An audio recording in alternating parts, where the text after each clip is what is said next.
Hello, everybody. It's Josh in editing. As always, wanted to let you know that we got a little bit of bonus content at the end of this episode, so stick around after the episode to hear us being stupid.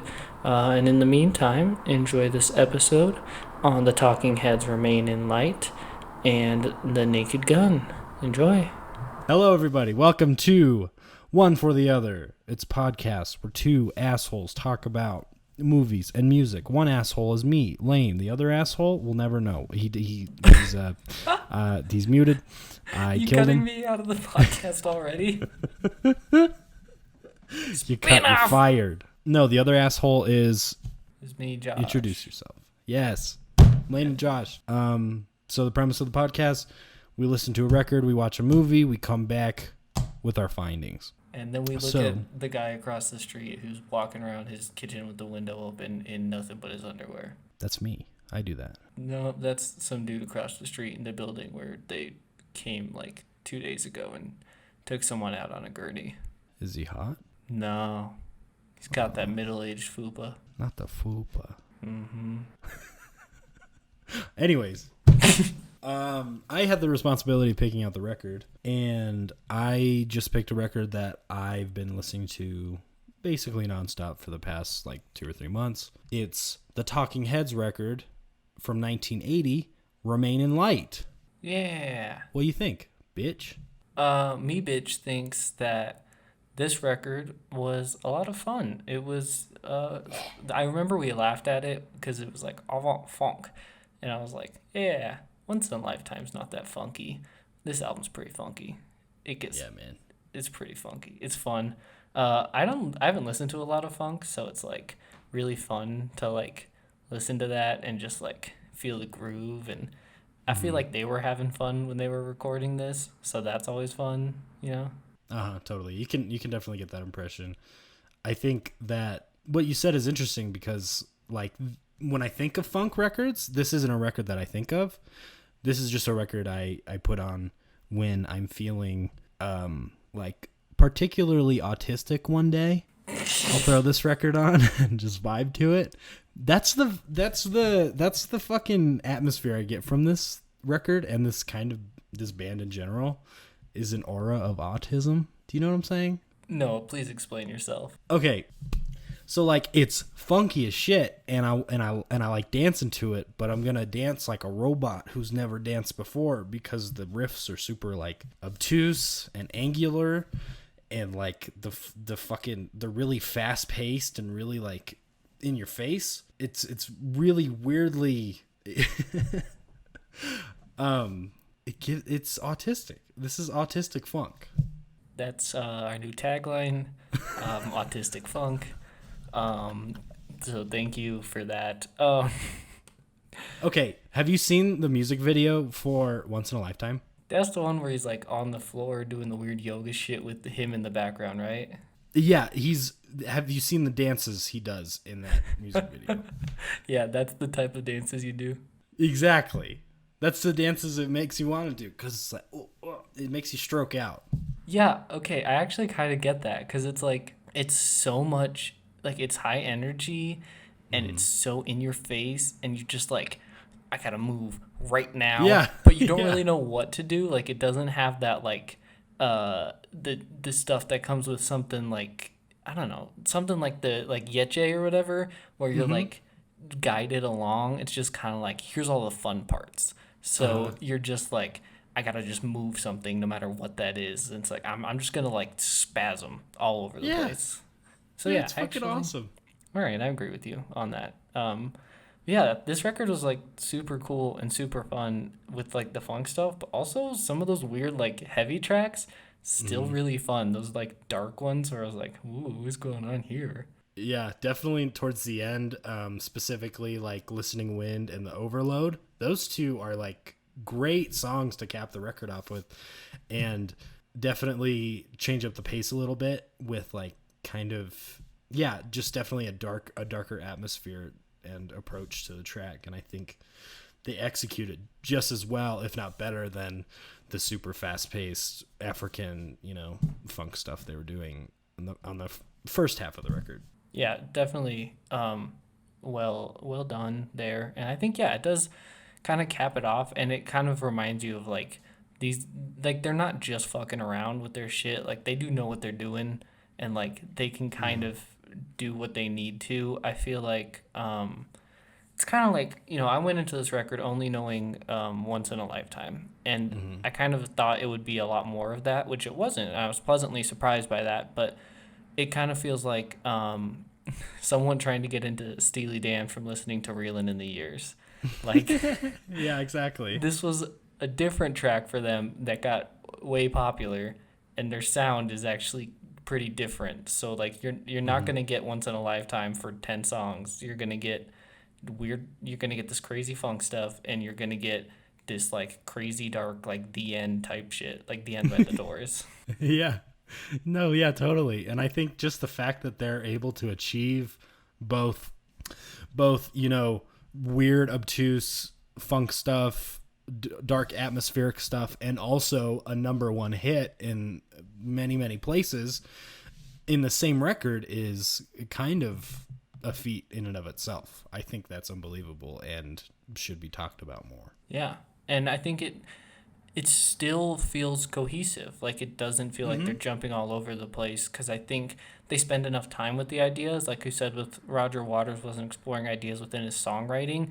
I think they take time to explore the ideas within their song, like, I don't know, the equivalent to this, but like the way they use their instruments. They spend time exploring those ideas, so it feels like they're fleshed out and like moving on to other areas rather than just like jumping around and like being touristy with the different sounds they're doing. And I think a lot of what might have to do with that, kind of experimentation with their instruments might have to do with the fact that Brian Eno was one of the major forces behind this record. He did everything from, he was tracking guitars and bass and keyboards, and then he did all of the production, I'm pretty sure, or he was one of the main producers and writers for the record. So he definitely had a different, take on this brand of music for sure. And also the addition of Adrian Belew. This man, if you don't know who this guy is, look up what he did with King Crimson specifically. My God. It's my God, what have I done? This is some this is some fucked up shit. This guy is crazy. So the riff in Great Curve, where it's just super like like that shit. I absolutely adore that shit, and I think that's exactly what Adrian Belew brought to this record, and I love him for that. That dude is fucking insane. That's great. I didn't know that guy, but King Crimson is a great record, so that's cool. Yeah. What? What? What? King Crimson is a great record? When have I ever talked bad about King Crimson? They have other records. Oh, shit. I was thinking of Court of the Crimson King. Whatever. Fuck off. I didn't name my Wi-Fi after them. Sorry. I did. Robert Fripp, love you, buddy. Kinda. He's kind of never mind. Let's wrap this up. But first, can we talk about how awful this album cover is and how it makes me terrible. Want to claw my eyes out? I love it though. It's perfect. It's perfect for the record. Like, I hate looking at it. I don't want to look at this ever. It's like if someone thought they knew. It's like a shitty Warhol ripoff. That's probably what it is. That's probably exactly what it is, and I love it. It's hilarious. I hate it. I want it. Like, look at the lady in the bottom right. She doesn't want to be there.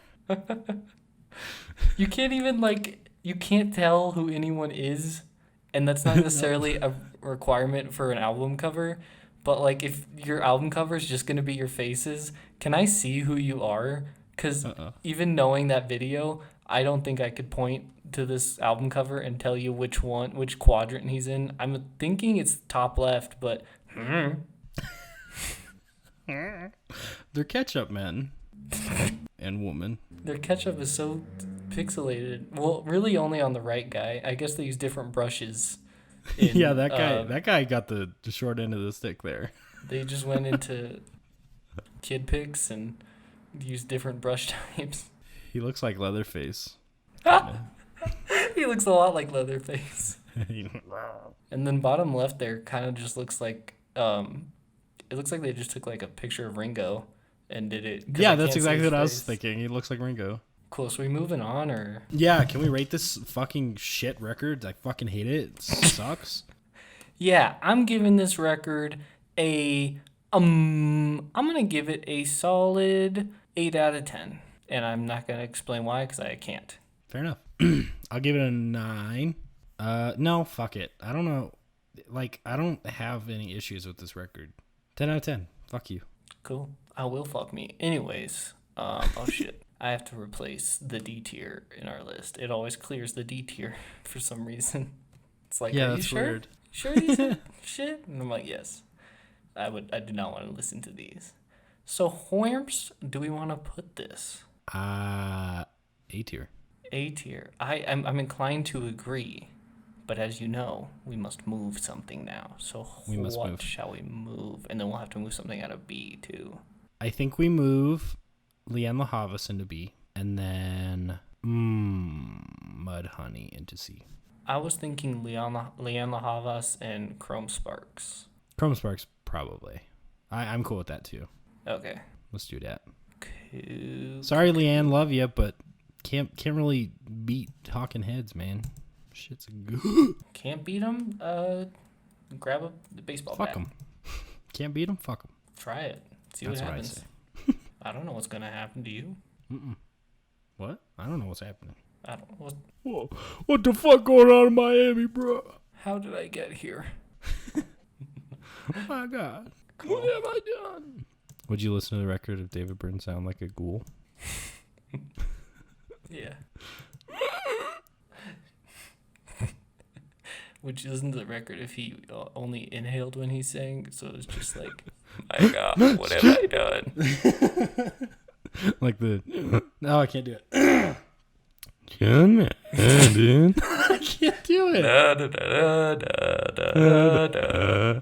Young man. 3 people will get that joke, and 2 out of the 3 people are me and you. And the other one's Ethan. Yes. Shout out to Ethan. We mentioned you on the 2 podcasts now, so I don't know if you listen to this. Nope. Probably not. Probably not. Oh well. All right, let's move on to the movie. Yes, I picked the movie, but first, a word from our not sponsor, Raid Shadow Legends. Raid Shadow Man. Imagine playing a video game, okay? Yeah.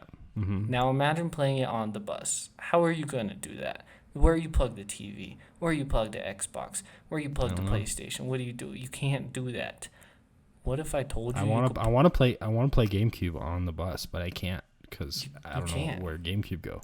So what if I told you could play a video game on your phone? Introducing Raid Shadow Legends. Imagine your favorite games. I'm talking Gex Enter the Gecko. I'm talking Shadow the Hedgehog.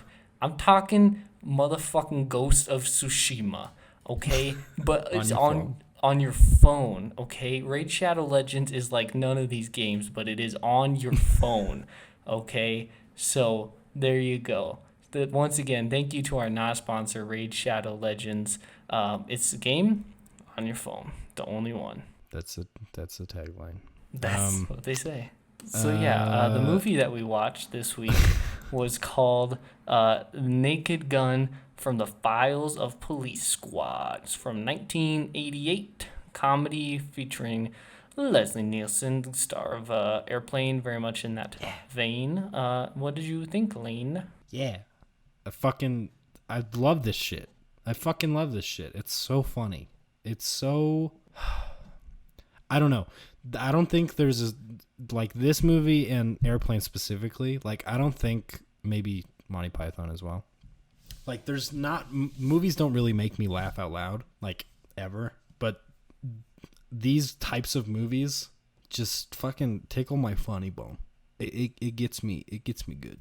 But yeah. I'm kind of interested in what you think, because like this is very much in my vein.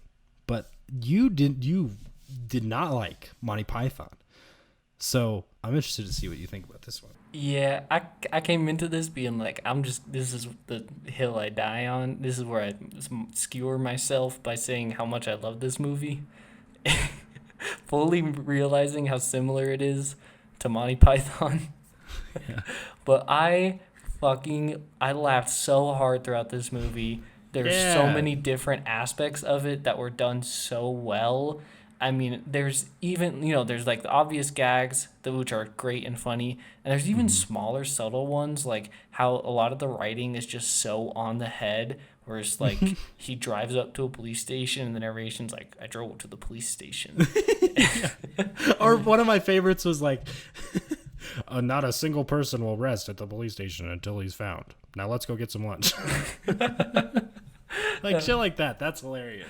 Yeah, I mean, there's so many great moments within this movie, and this was a movie where I knew I was like, these credits are gonna be funny. Like, I'm gonna, Hmm. I'm gonna hit watch credits on Netflix because I know there's gonna be something in here, and there was not a whole bunch. It's not like the Deadpool opening where everything is a joke and they're like Mm. giving real credit to people, Yeah. but shit where it's like, fire exit, second floor, southwest corner. Or shit like this guy's divorce lawyer. Yeah. And it's like, that's great. It also made me realize how many actual like film jobs don't sound real, where it's like best boy, and you're like, oh, that's a real guy. Or it's just like prop master, and you're like, that no, that's real. Like these That's are real fake. people. But Uh-uh. if you told me, like if you put best boy next to fire exit, I'm gonna assume they're both fake, but I know they're real. I was like, oh, that's Best boy. oops. But yeah, this Yeah. movie was so fucking funny. I think what differentiated it to me, what made me be able to enjoy it more, was Mhm. I think what, like I said before, one of the big things was a stronger plot to follow. Very Mhm. much of like he's solving this crime and doing this.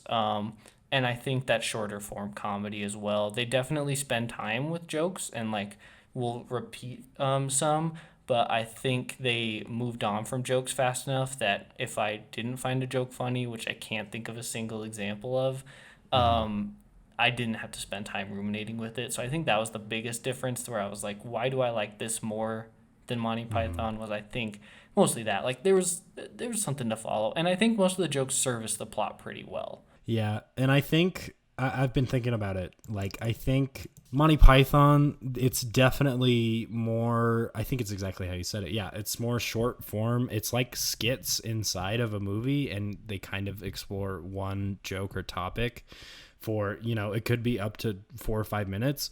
But this one, it's really just gag after gag after gag. And there are, I think, some of my favorites are the recurring gags, like where he crashes his car every time he drives somewhere. Like, that's absolutely hilarious. But it's pun and gag or slapstick, or it's just really fast paced. And I think it's exactly, yeah, I think that I totally get where you're coming from there. Yeah, I think just because like most of the jokes really do fall in line with the plot, like it kind of Mm-hmm. makes sense that this gag would come up right now because of where we are.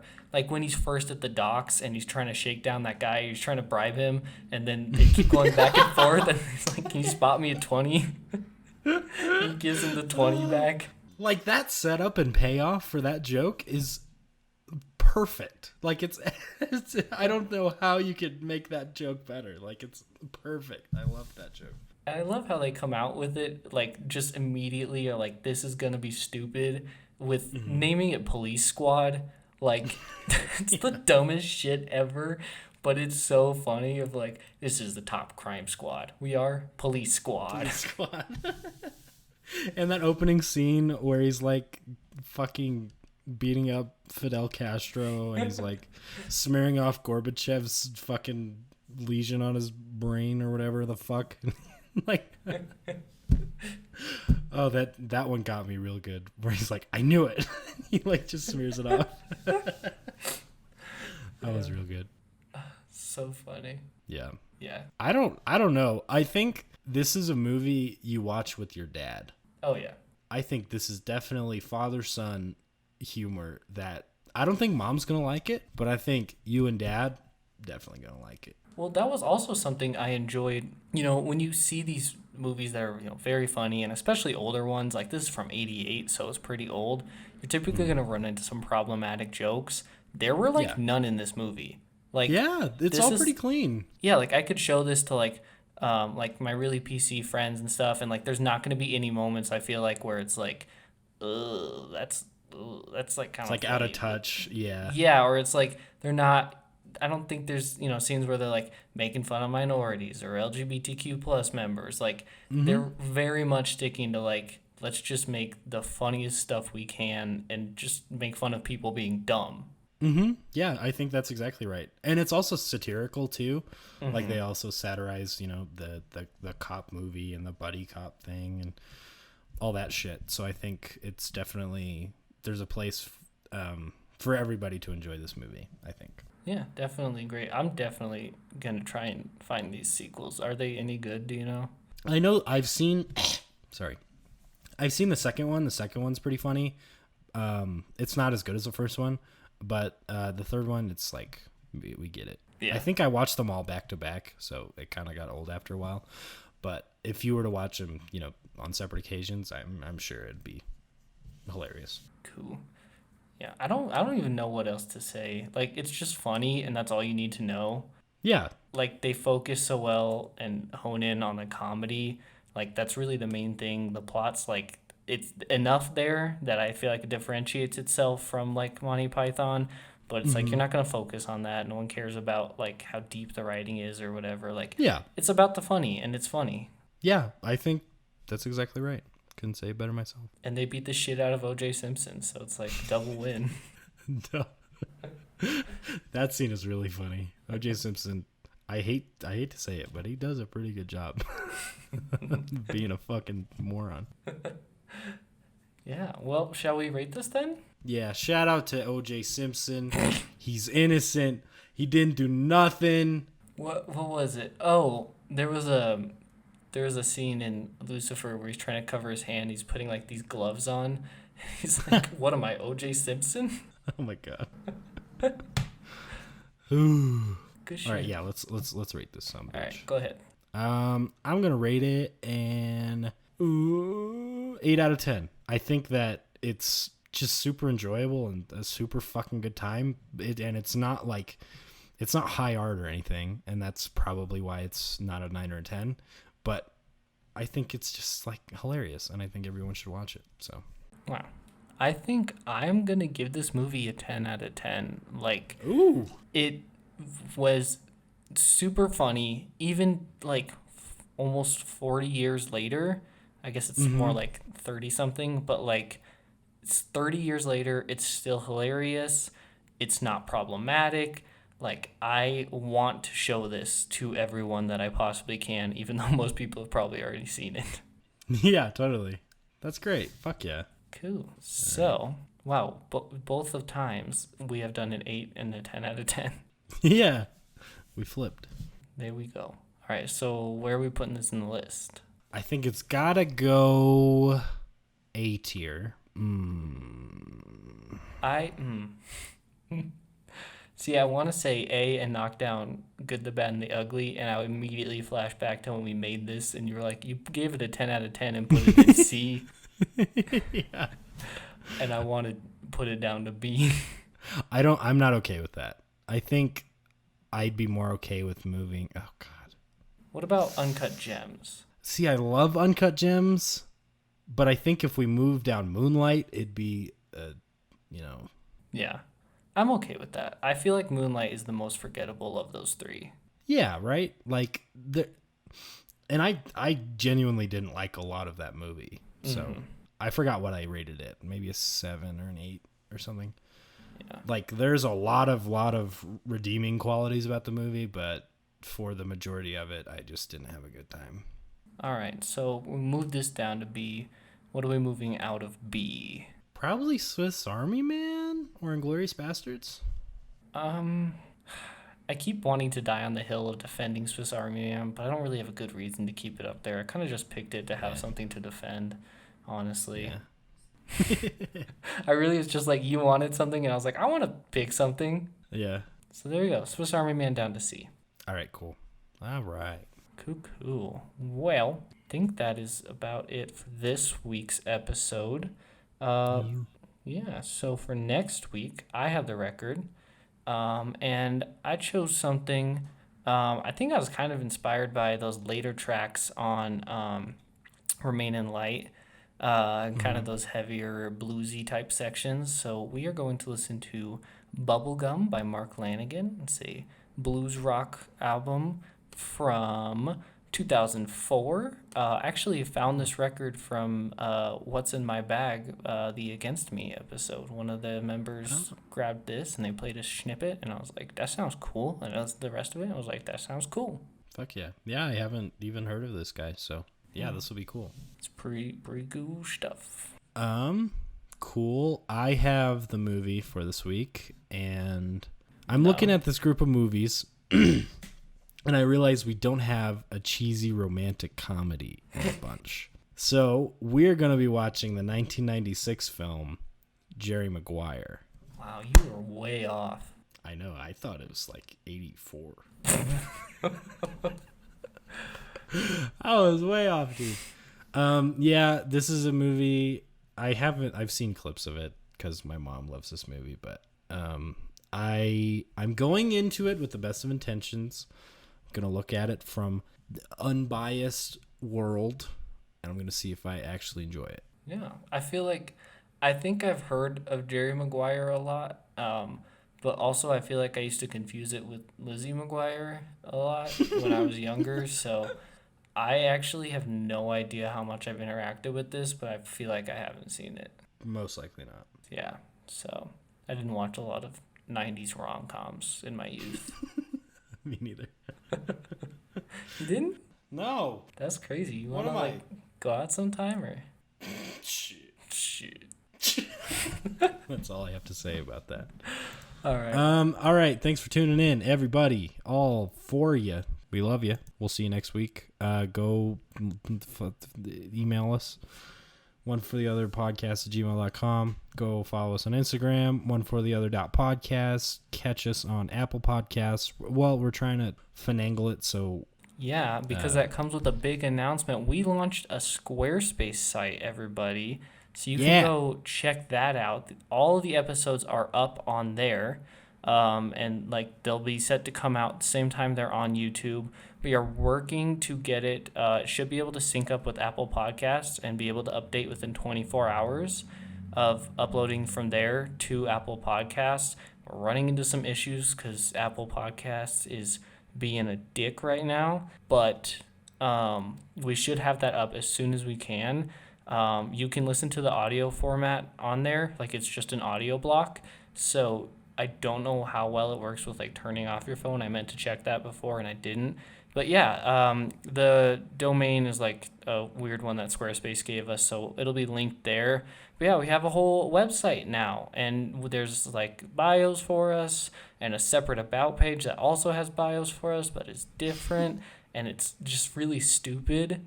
So I'd highly recommend checking it out because we just had fun and messed around making it. All of the episodes are in there, and they will be continued to be uploaded to there as well as YouTube. So yeah, go check that out because I'm like, that was super fun and super stoked to like have a website. Yeah, very, very exciting.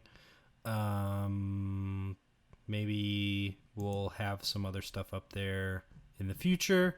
We just couldn't think of anything right now. Yeah. Send us some recommendations for the website if you see an opportunity for something. You know, I don't know.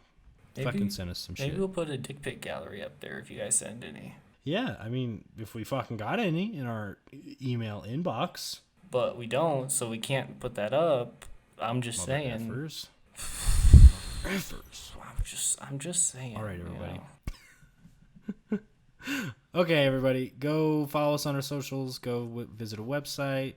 Go listen to Blues Record. Go watch Tom Cruise movie, and we'll see you next week. Bye. See ya. Fucking cunts, you go. You garbage. You fucking garbage. My mic is fucking covered in spit now. Gross. You fuck. I'm just gonna wipe this off with the mic on. You fuck. How'd you like that one? Damn boy, she thick.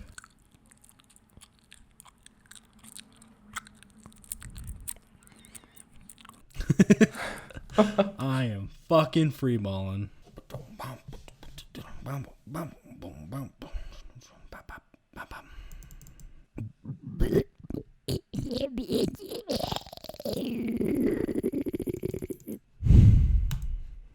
What the fuck is up, Kyle? Kyle is dead. Oh, sick. Can I have his TV? I call dibs, but I guess you can have it. Fuck yeah. Do you want his collection of CDs with strange symbols drawn on them? I want his collection of Limp Bizkit CDs. They might have Limp Bizkit on them. I don't know. Perhaps. Dude, why is this Wikipedia so thorough? My God.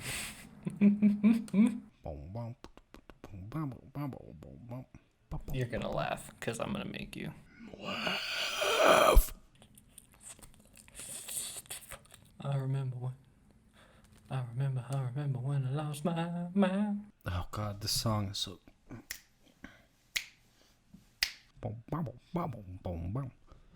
Taka, taka. Spitting Yeah, out fucker. gum when you talk.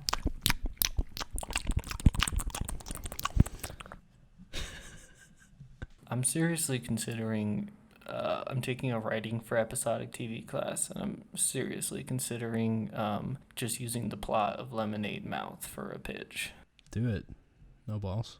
I think I might just like not mention that it's Lemonade Mouth or name it Lemonade Mouth, but just be like, yes, and like just describe the plot and pitch that. That'd be really funny. I think I might, just for shits and giggles. Yeah. Take my No one will education know. No one will very know. seriously. No.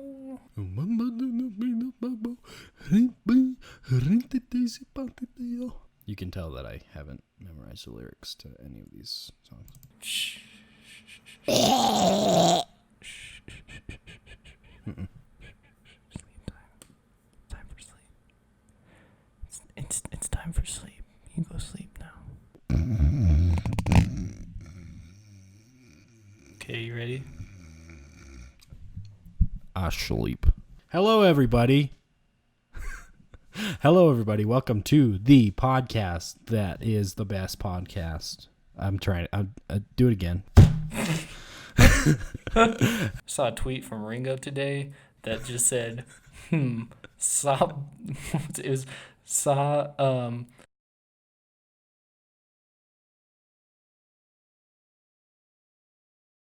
saw Beatles fetish art. Don't do that.